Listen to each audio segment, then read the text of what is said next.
샬롬 이스라엘 최요나 선교사입니다. 오늘은 여러분들에게 제 삶의 부끄러운 고백을 나누고 싶습니다.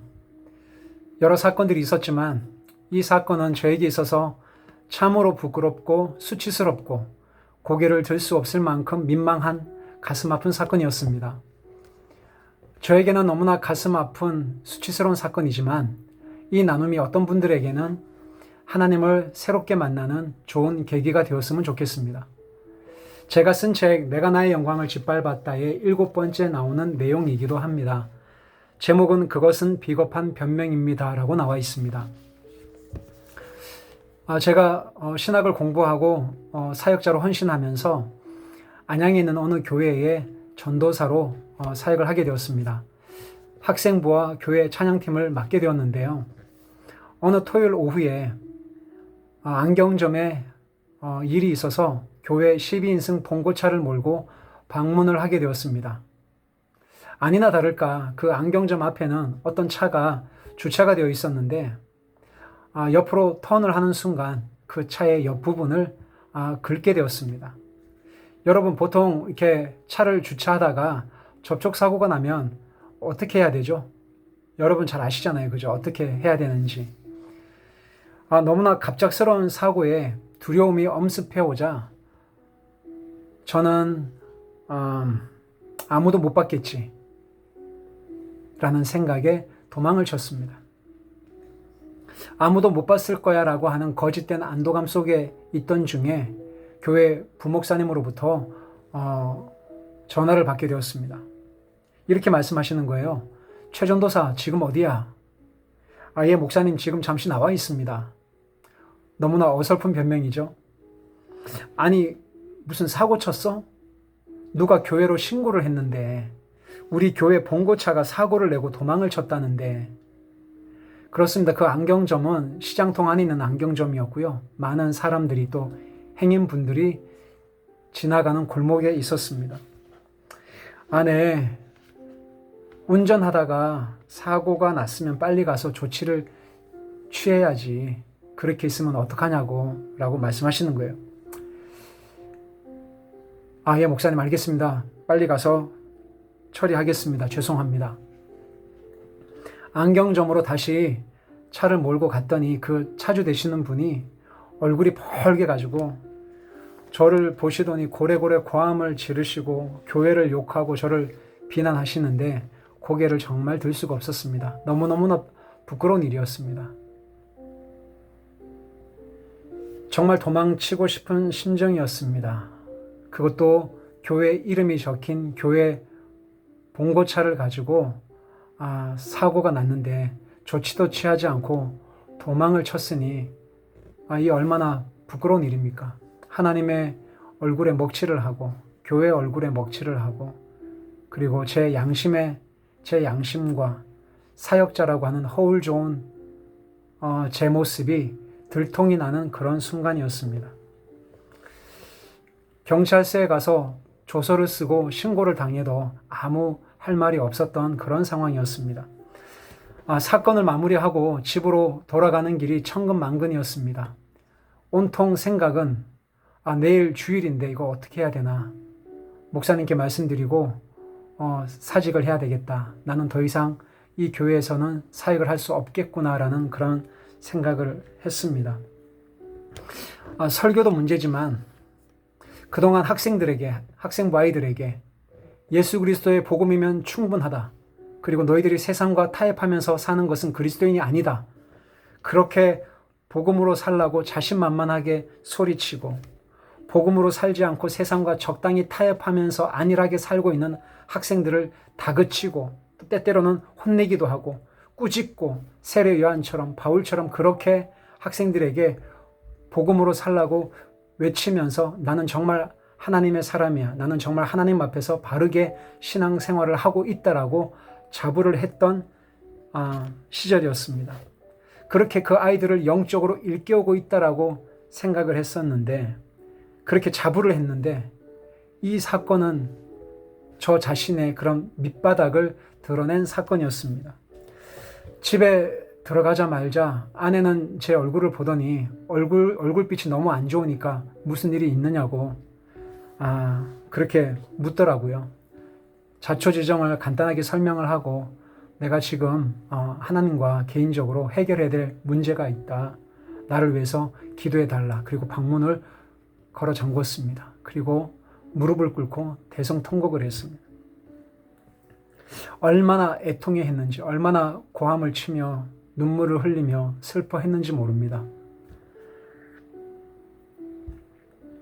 왜 나는 이거밖에 안 되는가? 내 자신이 왜 이거밖에 안 되는가라는 사실과 그동안 그렇게 복음, 예수, 복음, 천국, 지옥, 십자가, 은혜, 회개 그렇게 외쳤고 그렇게 살고 있다라고 제 스스로가 생각을 했는데 이 복음의 실제가 왜 내 삶 속에 이 결정적인 순간에는 안 드러났는가에 대해서 깊은 회의감과 자괴감 그리고 그렇게 복음에 합당한 삶을 살아내지 못했다라는 것에 대한 큰 충격과 아픔에 함몰이 되었습니다. 제 자신을 향한 철저한 절망감과 패배의식 그리고 사단이 마치 옆에서 그것 봐 너는 사역자지만 학생들한테는 복음으로 살라고 하지만 너는 그렇게 못 살면서 학생들한테만 그렇게 얘기하는 이중인격자야 거짓말쟁이야 너가 크리스찬이라고 할 수 있니? 그러면서 사단이 마치 제 옆에 서서 비웃고 조소하고 무시하고 비웃는 그런 모습 때문에 더 마음이 아팠습니다. 그리고 절규했습니다. 밤새 뒤척이다가 주의를 맞았습니다. 물론 학생부 설교 준비는 하지 못했죠. 그렇게 마음이 심란한 상태에서 제 아내에게 이렇게 얘기했습니다. 여보, 학생부 아이들에게 오늘 주일인데 설교를 해야 되는데 무슨 말을 해야 될지 모르겠다. 너무너무나 마음이 아프고 이 패배감, 이 절망감, 이 슬픔 그리고 나 자신에 대한 분노 너무너무 마음이 힘들다. 어떻게 될지 모르겠다라고 하니까 제 아내가 가장 중요한 것은 당신이 하나님 앞에서 반응하는 겁니다. 그게 무슨 말이냐라고 물으니까 이렇게 말하는 거예요. 어제 접촉 사고를 내고 두려운 마음에 감추고 싶어서 도망을 쳤다는 것을 인정하고 솔직하게 아이들 앞에서 고백하면 좋겠어요. 당신이 정말 하나님을 두려워하고 경외하는 사람이라면 당신이 그렇게 했으면 좋겠습니다. 라고 권면을 하는 겁니다. 정말 그렇게 해야지 내가 살 수 있겠구나라는 생각을 했습니다. 그리고 학생부 그 설교 시간에 그렇게 복음으로 살라라고 자신만만하게 외치고 설교하고 학생들한테 선포했던 제 모습은 온데간데 없고 설교자로서 그리고 사역자로서 바르게 서 있지 못했던 그런 모습을 참회하고 무릎을 꿇고 입으로만 복음, 예수, 회개, 천국, 지옥을 외쳤던 제 삶에 이 밑바닥에 감추어진 저의 이 이중적인 모습을 학생들한테 오픈하면서 용서를 구했습니다. 사랑하는 여러분, 나 자신의 연약함과 부끄러움이 드러난 적이 혹시 있으셨나요? 나 자신의 연약함과 부끄러움이 드러났을 때 가장 용납하기 힘든 존재는 아내도 아니고 자녀들도 아니고 교회 성도님들도 아니라 나 자신이 가장 힘들지 않습니까? 내 모습이 이 정도밖에 안 되는데 이런 나를 끊임없이 받아주시고 용납해 주시고 품어주시는 하나님을 이해한다라는 것은 정말 이해하기 힘든 하나님의 신비라고 저는 생각을 합니다. 두려움은 비겁한 변명을 가지고 온다라고 생각합니다. 그런데 두려움을 이기는 방법이 의외로 참 간단하다는 것을 알게 되었습니다. 여러분, 두려움을 이길 수 있는 가장 간단한 방법이 있습니다. 두려움은 더 큰 두려움으로 이길 수 있습니다. 이 세상에 일어나고 있는 수많은 두려움들, 걱정들, 근심들, 불안함들, 사건들, 사고들이 얼마나 많이 있습니까? 이러한 두려움들은 나의 생명뿐만 아니라 나의 영혼육을 지옥에서 능히 멸하고도 심판하실 더 큰 두려운 존재 되신 하나님을 정말 두려워한다면 내가 가지고 있는 두려움도 정복할 수 있다는 것입니다. 하나님을 경외하는 두려움이야말로 이 세상에서 일어나고 있는 수많은 두려운 사건들을 능히 정복하고도 남는 힘이라고 생각합니다. 마찬가지로 죽음도 죽음으로써 정복할 수 있는 것이죠. 저는 오래전 사건이지만 이런 부끄럽고 수치스러웠던 이 사건을 여러분들과 나누려고 했던 이유는 저처럼 나 자신의 연약함과 부족함, 부끄러웠던 이런 일들로 인해서 힘들어하시는 분들에게 이 영상이, 이 나눔이 하나님의 용납하심을 새롭게 발견하고 다시 회복하고 그리스도의 십자가 앞에 다시 나아가 은혜로 또 그분의 긍휼하심으로 새로운 힘을 얻게 되었으면 좋겠습니다.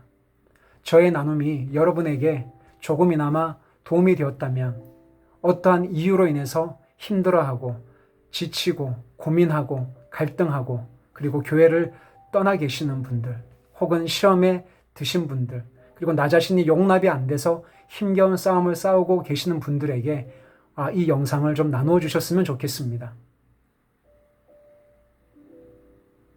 나 자신이 용납이 안 될 때가 정말 많이 있지만 그러나 이런 나 자신을 용서하고 품어주시는 그 하나님의 사랑이 여러분과 여러분의 가정, 자녀들을 덮고 축복하시기를 간절히 기원합니다.